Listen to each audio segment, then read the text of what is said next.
After I lost my parents, my Emile said, "Finally, you've got no one to hide behind. Now we can fix you."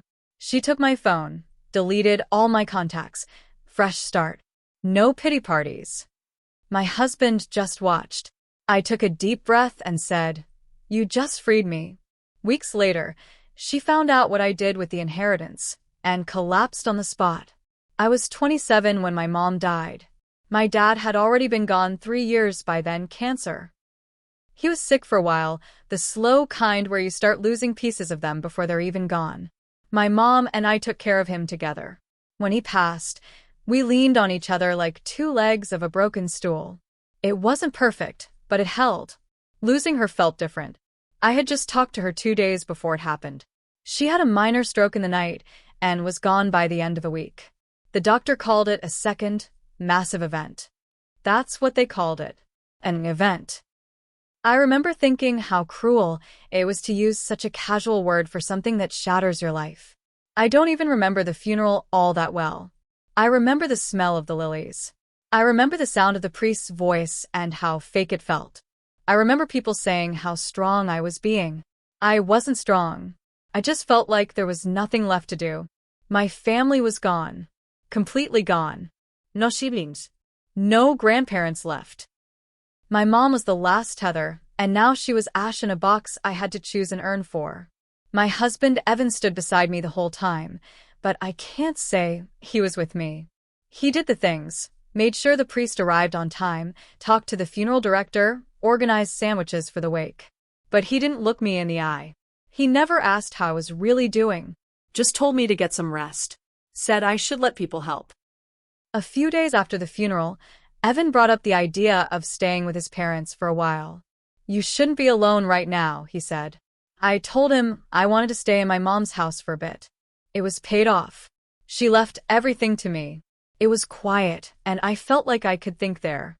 He said it would be better for me to have people around. "You need support," he said. "My mom can help." That should have been a red flag, but I was tired. I didn't want to argue. I didn't want to make decisions. I didn't want to do anything. So I said fine. Just for a few weeks. I didn't bring much, just my clothes, toiletries, and my phone. That first night in their house, I cried in the bathroom with the water running. I hadn't cried at the funeral. Not really. But that night, in their beige guest bathroom with the floral towels, I curled up on the cold tile and shook. Georgia, Evan's mother, had always made me feel less put together, less smart, less valuable. When we first got married, she asked me if I was planning to upgrade my wardrobe now that I'm a wife. When I got promoted to lead teacher at the preschool I worked at, she said, "That's sweet. You must really love working with little ones." Over time, I learned to let it go. Evan said she meant well, that she was just old-fashioned. But there was always something under her smile, something mean. I didn't expect kindness from her when I showed up grieving. But I didn't expect what she actually did, either. On the second day, I was sitting on the bed in the guest room, looking at photos of my mom on my phone. Old ones, us at the beach, Thanksgiving dinners, her in her garden with her hat tilted too far back. I didn't even realize Georgia had come in until she sat down next to me and took the phone out of my hands. "I think it's time to let go of all this," she said, calmly, like it was a reasonable suggestion. I thought she meant putting the phone down. Instead, she started deleting contacts. My mom, my dad's old number, my therapist, my best friend from college, my coworkers. I reached for the phone. She held it away from me and said, "You need a fresh start. No pity parties." I looked up. Evan was standing in the doorway. He had seen everything. He just shrugged and said, "Maybe it's for the best." That's when something in me cracked. Or maybe snapped off. Georgia handed me the phone back and said, "Finally, you've got no one to hide behind. Now we can fix you." I looked right at her and said, "You just freed me." She didn't take me seriously, just smirked and walked off like she'd won. After that, things got worse but slower. The kind of worse that creeps. She made me stop working, said commuting to the school would be too much right now, that I should focus on recovering. She started giving me chores. Not asking. Assigning. Said it would give me structure. When I said I wanted to call my friend Dana, she told me not to, said friends like that only hold you back in healing. I found out later that Georgia called the preschool herself, told them I was resigning permanently for mental health reasons. I never even got the chance to say goodbye to my kids. I wasn't allowed to drive Evan's car. Mine had been left at my mom's house, and when I asked to go pick it up, they said it could wait. That I shouldn't be behind the wheel while grieving. I slept most days. I didn't have energy. I lost weight. I wrote letters to my mom in a notebook I kept under my pillow, pages and pages of things I would have said if she were still here.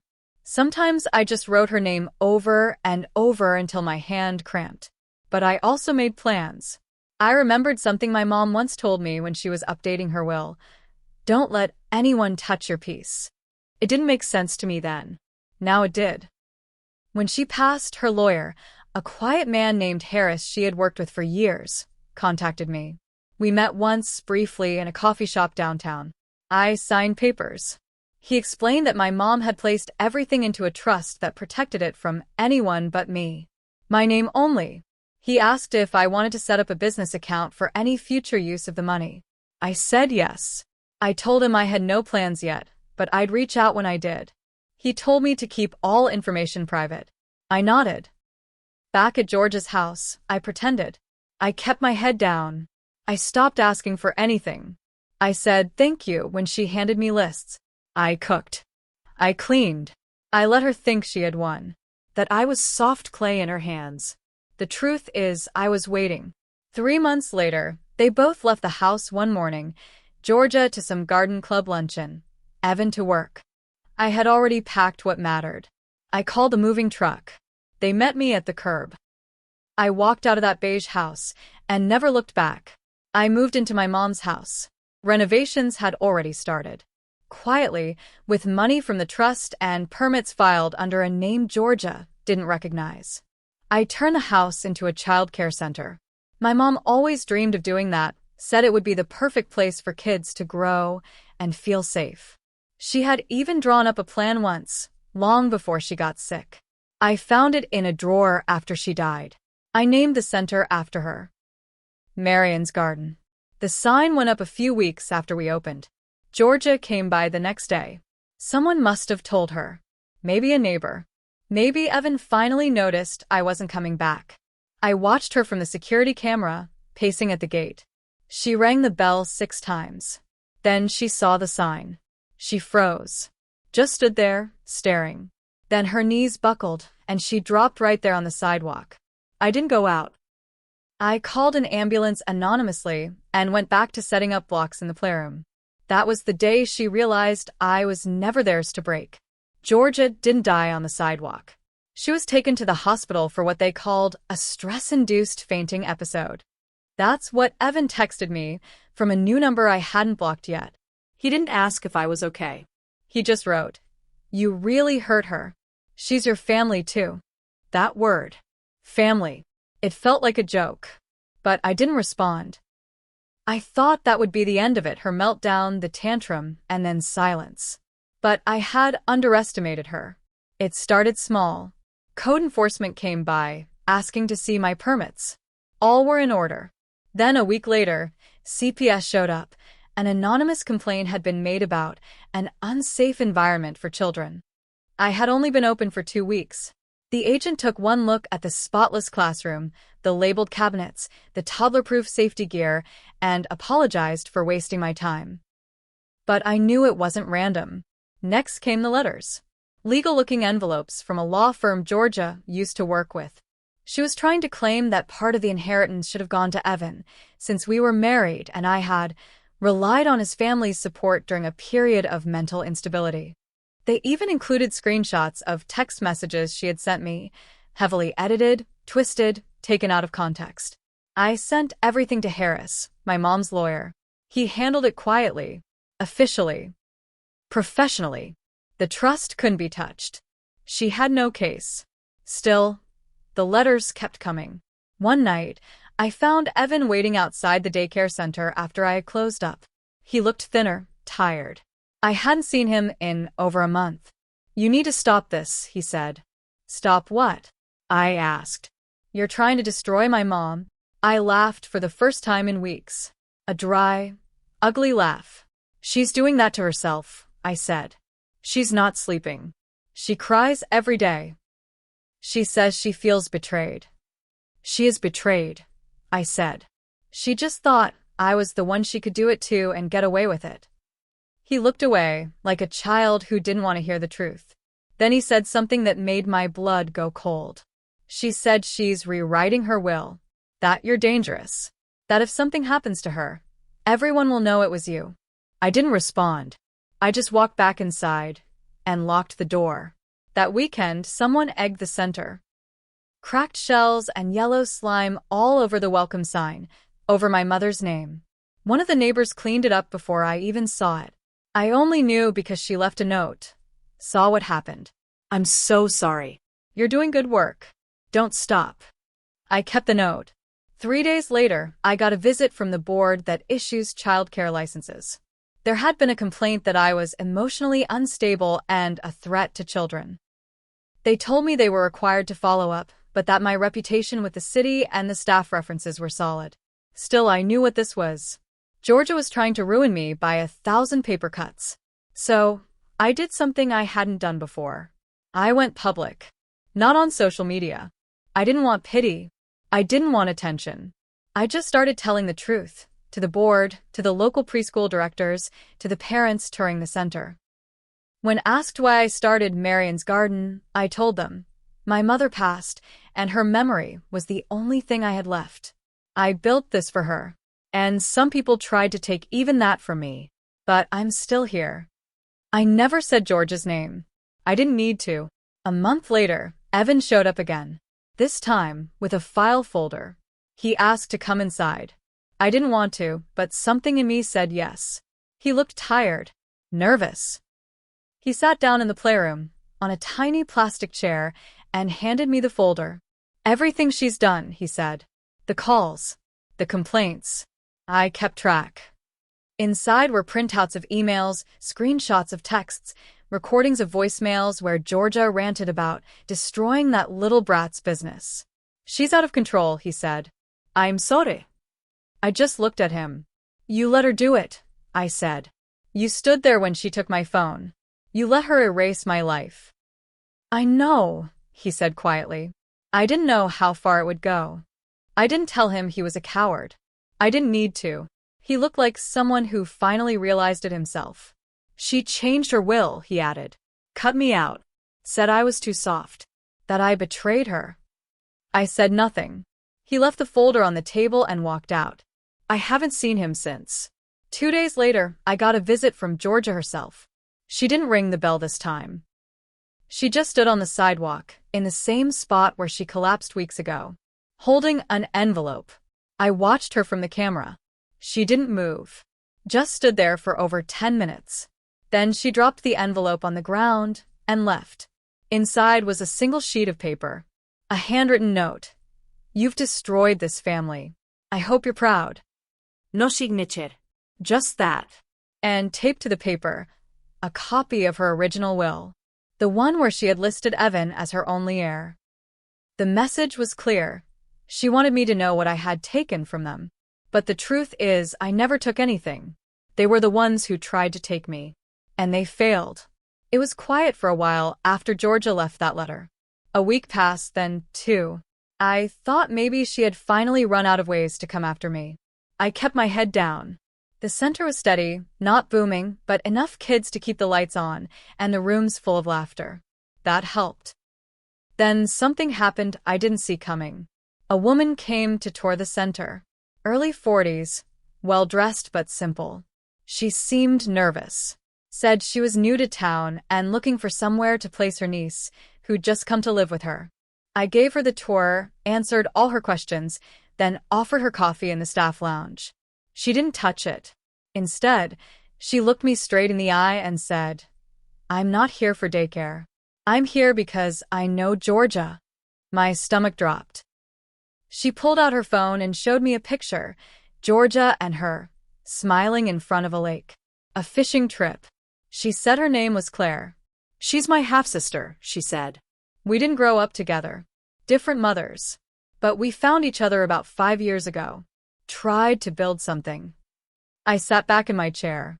She told me about you, Claire said. Said you were a manipulator. Said you turned Evan against her. Said you used your parents' death for attention. I stayed quiet. I'd heard worse. But she didn't tell me everything. She paused. I got curious. Started asking questions. Things didn't add up. So I came here. I didn't know what to say. She lied to me for years, Claire said. Told me she helped raise Evan alone, that she sacrificed everything for him. But I found out she cut ties with my side of the family over money. Over an inheritance. My eyes narrowed. She noticed. That's why this caught my attention, she said. She said you stole an inheritance. She's done this before. Tries to control people, then claims they owe her when they pull away. I asked her why she was telling me all this. Because I know she's trying to destroy you, Claire said. And because I think she's losing control of herself. She handed me a folder, a different one from Evan's. Inside were copies of texts Georgia had sent to Claire. Pages of ranting, insults, threats, even towards Evan. In one, she called him a useless excuse for a man who let his wife become a parasite. She's unraveling, Claire said. And she's dragging everyone with her. I asked her what she wanted. She said, I don't know. Maybe just to be the person who finally says, I see what she's doing, and it's not okay. We talked for over an hour. Before she left, she said something that stuck. People like her think family means ownership. It doesn't. It means choice. You chose peace, and she can't stand that. That night, I looked through the folder again. There was one message from Georgia to Claire that made me stop cold. It read, She took everything from me. I made Evan marry her. I thought I could mold her. I was wrong. I made Evan marry her. I stared at those words for a long time. The next day, I called Dana, the friend Georgia had deleted from my phone months ago. I had memorized her number before she did. She answered right away. She cried when she heard my voice. Said she'd been looking for me, but my social media had gone dark and my phone was disconnected. I asked her one question. Did Evan ever talk to you before the wedding? She was quiet for a moment, then said, He called me 2 weeks before. He was different. Scared. Said he didn't think he could go through with it. Said his mom was putting pressure on him. That she'd told him he owed her. That marrying you would stabilize the family. My stomach turned. Dana said she had told him not to marry me out of guilt. That if he didn't love me, it wasn't fair. And then he ghosted me, she added. I didn't come to the wedding because I couldn't pretend. Suddenly, the early months of our marriage made sense. The coldness. The way he never really connected. It was like he had been keeping a secret under his skin the whole time. Georgia hadn't just tried to control me. She had orchestrated everything. She saw me, quiet, grieving alone, and thought she could fold me into her plan. Marry me into the family, isolate me, use my inheritance as leverage. Except I didn't collapse the way she expected. I started writing everything down, timelines, screenshots, quotes. I created a folder of my own. Not for revenge, not yet. But just to remember. Because people like Georgia count on you forgetting. And I was done forgetting. The thing about people like Georgia is they don't stop unless you make them stop. She had spent months trying to ruin me. Tried to erase my life, control my marriage, steal my grief, and poison my future. All while smiling in public and acting like the victim. But the worst thing she did wasn't the lies or the legal threats or even erasing my phone. It was how she made me question if I ever had a place in this world at all. So, I decided I was going to take that place back. Fully. Publicly. Permanently. I gave myself 2 weeks. 2 weeks to gather everything. Claire's folder with George's messages. Evan's copy of voicemails, emails, and call logs. Photos of the damage to the daycare, letters from the licensing board, and CPS clearing me. A timeline showing what happened after my mom died. I added my own voice. I wrote down Everything from the day I moved into Georgia's house. I didn't exaggerate anything. I just told the truth. The whole truth. In plain words. Then I put it all together. Printed, bound, and delivered by courier to 4 places. Georgia's church pastor, the preschool association. She still volunteered with Evan's workplace HR department, and Georgia herself. I didn't ask for punishment. I didn't demand anything. I just labeled each envelope. This is what she did to me. 3 days later, the fallout began. First, her church dropped her from the women's committee. Quietly, but publicly enough that people noticed. I didn't know how many people she had fooled until a woman, someone I'd never met, sent me a handwritten card that said, "You're not alone." She did this to my niece too. Then I heard from a board member of the preschool association. They called me directly. Said Georgia had been removed from their upcoming conference list due to behavior that doesn't reflect our values. I thanked them and said nothing more. But the biggest fallout came from Evan. He showed up at my gate, hands shaking, face pale. I watched him through the security camera. I didn't go out. He spoke anyway. She left, he said into the intercom. Packed a suitcase, told me I was weak and useless. Said I betrayed her. Said she never wants to see me again. Then he stood there, quiet, waiting. I pressed the button and said, "Goodbye, Evan." That was it. Later, Claire told me Georgia had moved in with an older cousin in another town. No internet. No car. No more platforms to scream from. Just silence. It wasn't jail. It wasn't some fiery downfall. But it was the one thing she couldn't live with. Being irrelevant. Being powerless. Being alone. As for me, I finally reopened Marion's Garden under full license. Enrollment tripled after a local parenting blog interviewed me about starting over after grief. I didn't name Georgia. I didn't need to.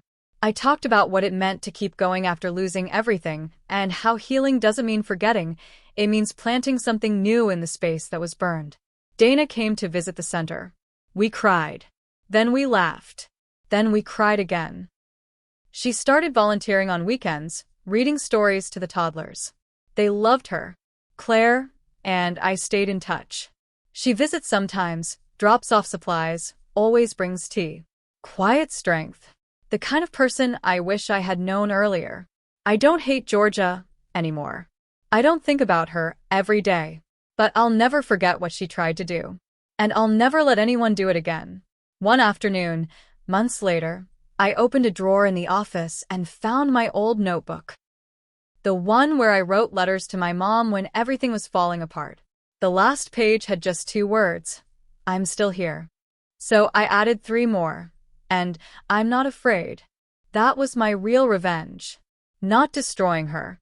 Not humiliating Evan. Not even getting justice. It was surviving on my own terms. And living a life she'll never get to rewrite.